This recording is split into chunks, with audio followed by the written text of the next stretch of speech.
Welcome, everyone. My name is Michael Kraft. I'm one of the coordinators of the Bluefield Arts Festival, and this is our online arts reception.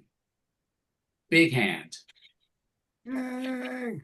Please visit the festival website, bluefieldartsfestival.com, to view the artwork from over 60 artists and to sign up for our other free webinars, which include tomorrow night's live art demos, Wednesday night's artist enrichment, and we conclude on Thursday with a curator's Q&A. Want to remind everybody to please stay muted during the webinar, write your questions in the chat, and please share your art links in the chat so everyone can take a look at your artwork and follow you on social media. Up first, let's take a look at a video featuring the artwork from the exhibits. Here we go.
So that was a great video, and you can see we have some great pieces in this festival this year. So now I'd like to introduce a guest speaker and judge for the show, whose home is close to mine right here in Florida. Is it Andy Warhol? No, it is artist, activist, and gallerist Ted Davis. Welcome, Ted. Good evening, everyone. I see all these faces. Can I get a hey, yay from everybody? Yeah, everybody's happy, smiling. Well, first of all, art creates happiness.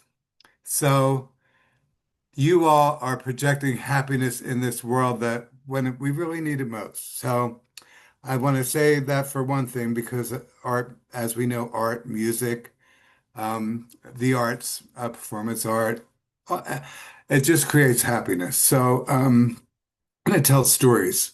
So, but greetings, everyone. I'm honored to be participating tonight as a judge and a speaker for this for the awards tonight. And congratulations to all of you because you all took the time to enter, to put yourself out there, to put your work out there, to show yourself your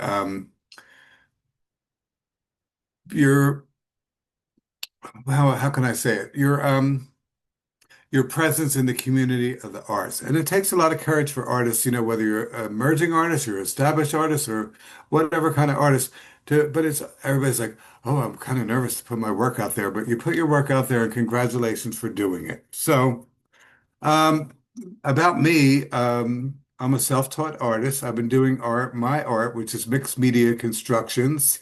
I've been doing that for probably 35 years now. I had a highly stressful job in Washington, D.C.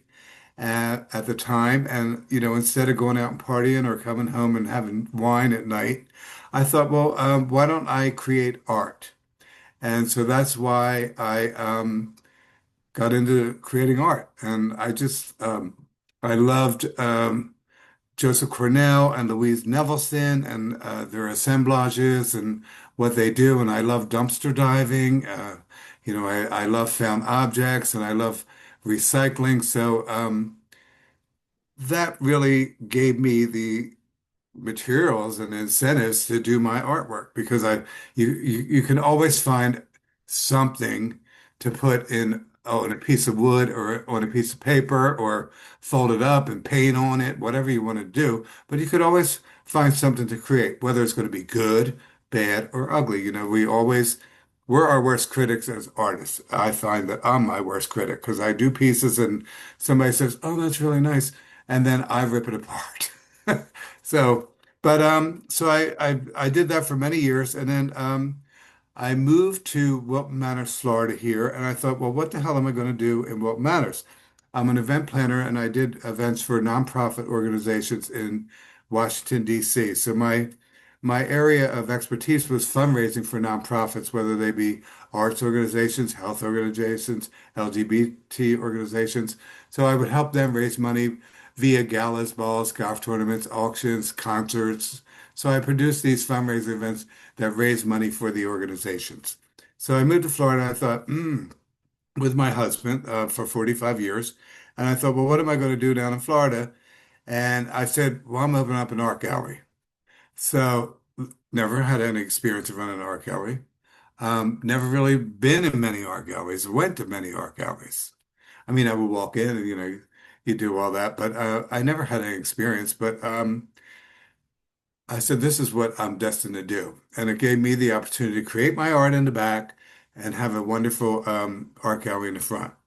And so that's what I did. And I found a spot in a up and coming neighborhood here in Wilton Manors. And it was kind of like the street closed down at nights, but I was the only place in town and it was like a destination.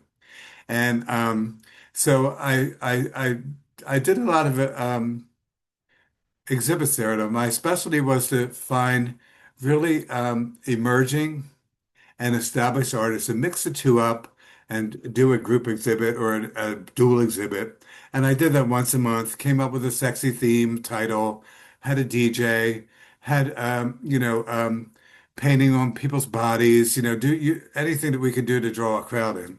Well, it became like a hit really area, like a destination gallery that people wanted to go to. And with the DJ and I always gave drinks and I always gave, I wanted people to be welcome and drinks and no charge and see the art and buy the art and experience, talk about the art. And it became a really fun place. So I did that for 7 years and then COVID came. So when COVID came, I thought, well, what the hell am I going to do now? I'm going to shut down this gallery. So I shut it down and created an online gallery. And with the online gallery, I had 20 artists and represented their work online. It's very hard to sell art online. I mean, are art storefronts, all these art things that say they can sell your art online, and I'm sure that they do it successfully. It was okay. I sold a couple pieces. I guess they had better marketing machines, and people that were able to do more of that than I was. But we did it, and we. The nice thing about that it was it just presented the artist and showed the artwork and had the artists out there in the web verse.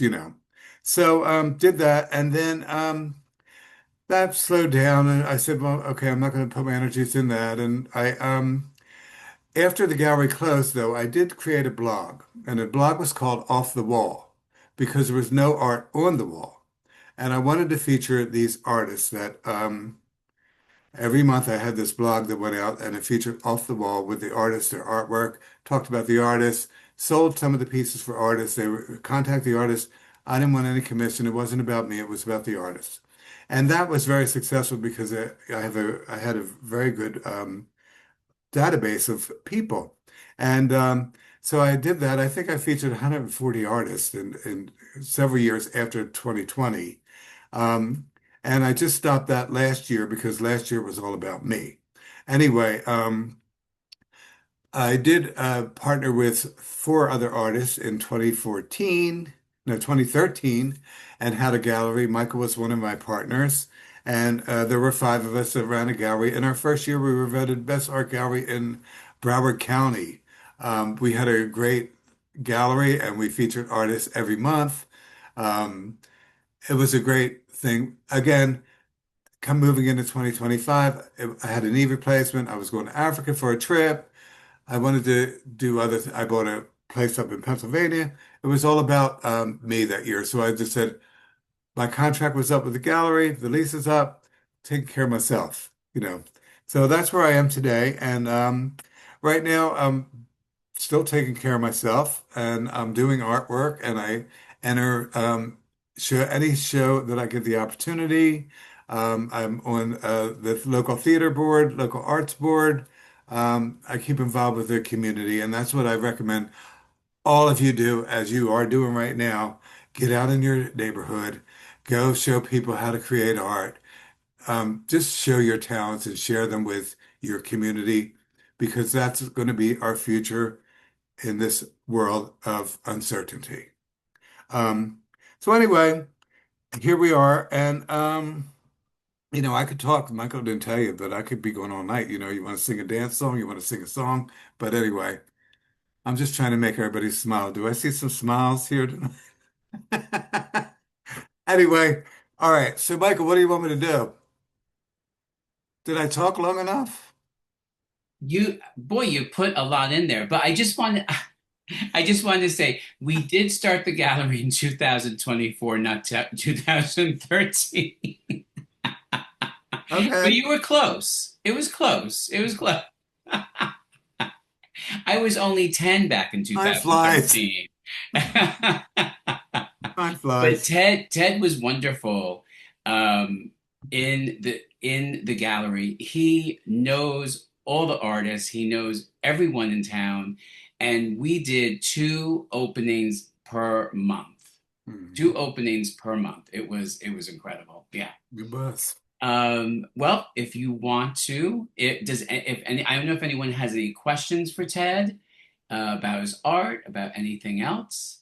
Um, I Ted, there is a question. Ted, okay.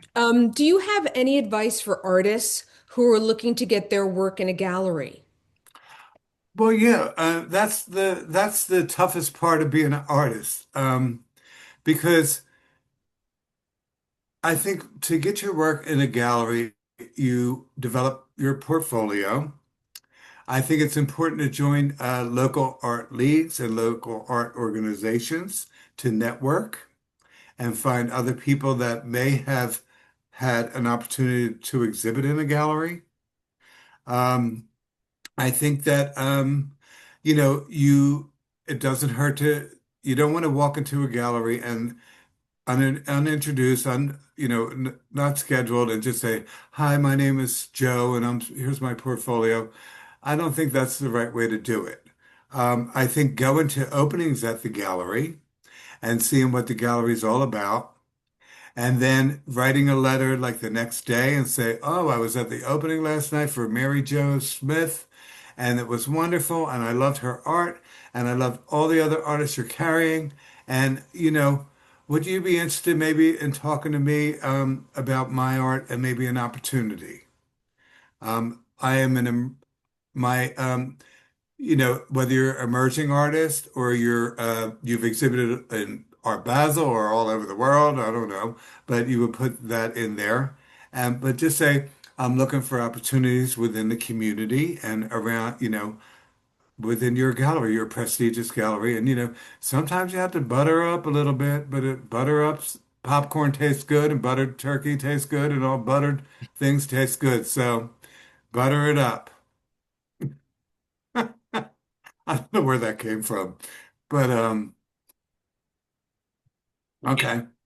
that makes sense. it totally makes sense. And I have to say, Ted is your mind is always working. You're always working. It is Always. always, I mean, whenever I have anything, it's like I can go to Ted and he can give me 10 different options and things I never even thought of. I mean, it's really amazing how your mind works. I have to tell you Thank you. that. Um, all right, so if anyone else has any more questions, they can put them in the chat. And I guess in the meantime, let's have you announce the winners. All right. But first of all, there were really a lot of wonderful pieces of art in this exhibit. And again, I thank everyone and keep creating and keep doing. I think you're all winners. You really are all winners because you created the art, you put yourself out there. You're here tonight to to honor other winners if you're not the winner, but you're present, you're out there, you're on the right track, and keep on doing it. And feel the energy, the happiness that you get from creating your artwork. That's what's most important. So I'm going to start with, I always start at the bottom. So, because I don't mean the bottom being the bottom, but I'm going to I'm going to end with first place. How's that sound? Better than saying I'm going to start with the bottom. Look, because no one is belong. Anyway, you know what I'm talking about. So, are you ready? Is everybody's speaker on mute? Oh God, I want everybody to say, "Yeah, right." Ted, Right, yes. I'm like, what are all these people at? Are you for real? Yeah, yeah. All right, energy. All right, so we're going to start with the curator's choice. And the curator's choice is an impression of Apple by Laura Shabazz. Hey, Laura, where are you at? Are you here tonight? I'm here. Yep. Thank you so much. Oh, I think it's a wonderful piece, and congratulations on the curator's choice of this beautiful awards tonight. Thank you. We have an honorable mention next. Honorable mention is Flower Girl by Annette Erzen. Did I say it right, Annette? I don't know where Annette is, but yeah, there's Annette. Hi, Annette. You're on mute. Congratulations. See, I should be on mute because I have animals, but they're being haven tonight because you can't hear them. Usually they're barking up a storm. Anyhow, the People's Choice Award. There are there are three People's Choice Awards. To start out, Aviana Dream by Andrew Hollimon. Andy, you here? Yeah, can you hear me? Yeah, congratulations. Well, thank you. Thank you very much. We have American Woman by Amelia Acerra. Pardon me if my pronunciation. Yay! I love that. All right. Jump up and down. All right. And this was one of my really favorite pieces of the show, being a mixed media artist. And I just want to talk about it real quick. I didn't vote for these People's Choice or the honorable mention or Curator's Choice. That was other people that voted for those awards. But I loved this last award, The Soulful Sounds by Tanya Evans Johnson. And because that piece, it's recycled found objects that I love and adore. When you look at it, the ladies are singing. So you could imagine anything coming out of their mouth singing. It could be gospel, it could be disco, it could be dance, it could be the leader of the pack. I don't know, but it could be everything. The joyful music that's coming out of these ladies makes you happy. And they're holding the microphone. And it's a very fun piece. So, Tanya, let me see. Yes. Tanya, congratulations. Soulful Sounds People's Choice Award. Thank So, you, thank you, thank you, thank you, you- thank you, and thank you. you're welcome. Congratulations. And So now we're this is getting in it. One, exactly two, the first time I've ever won anything for what?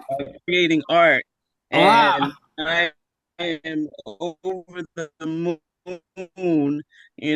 My family, friends, my posse members, and of course my drifters. Now, my drifters are my designing recycled items from trash. Those are my people. I love it. So, on behalf of everybody and myself, wow. Thank you. Well, congratulations, and I keep on keeping on because you got it. All right, so we're moving on to the one, two, three, Thank you. baby. All right, I'm going to start third place. Third place. I'm going to just talk about the piece first. Um, the flowers are intriguing and mysterious in this piece. Um, I love the blues. I love the grays. Very melancholic mood that this painting gave to me. The underwater space of provides a feeling of isolation. We've all been isolated. We all know that feeling. The woman's face evokes a sense of despair and helplessness. The painting evokes an emotional response from the viewer. It's a very powerful piece of art that drew me in, and I would like to announce the third place. It's a painting titled Drowning in Guilt by Heidi Rodriguez. Thank you so much. Congratulations, Heidi. It's a beautiful painting. Thank you. All right, moving on. So I'll just describe it and then we'll go. It's a sculpture piece, very wonderful proportion. It's kind of haunting to me, but it was captivating to me because I went back and looked at it and went back and looked at it and went back and looked at it, and it's something that I would see on a building top or in an old school you know, I don't even know. I mean, but in a building, in the Art Deco type of facade, and it's very detailed and very intricate, and it's kind of haunting looking. But I just think the way that he was able to use his craft and create this piece. Um, so it's just a masterpiece of craftsmanship, I really I believe. want to go so badly. And I'd say the second place award goes to Alan Finkel for The Protectors. Well, thank you very much. I'm honored. Congratulations. So thank you so much. I All thought it was a right. piece that was relevant to our time Well, and told the story. So it does. thank you very much. Yes. Well, you're welcome. Thank you. All right. And here's the last piece tonight. There's something about this photograph, the lighting, the peacefulness, the capture of color. I mean, it's very serene and peaceful, and it's a place where you just want to sit there and it draws you in. You don't know whether you want to go into it or you're just going to stare at it. But that's what gave it to me. And it's a photograph. And I first I thought it was a painting. But first place goes to Kayaking in the Swamps by Janice Borgetta. Janice, you here? Anyway, Janice is busy kayaking. So that rounds it up, everybody. I hope, again, everybody in this show is a winner. So keep on shining, keep on painting, creating, shooting, sculpting, trash dumpster diving, you know, all that stuff. So But thank you. I've enjoyed this. Thank you. Very good. Well, thank you very much, Ted. We were really honored to have you as guest speaker and as our judge.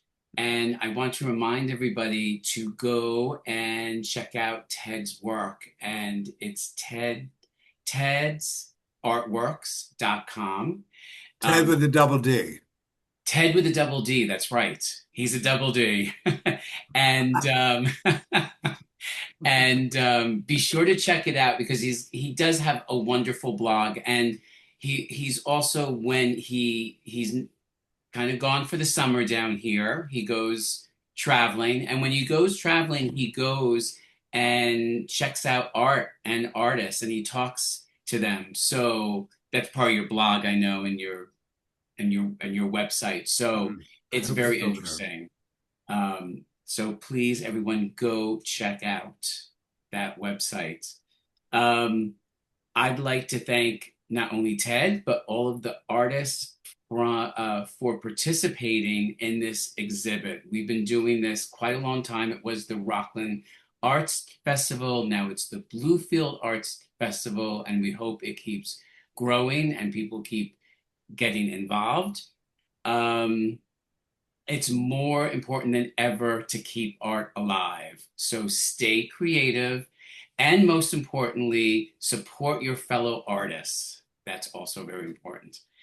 Thank you and good night.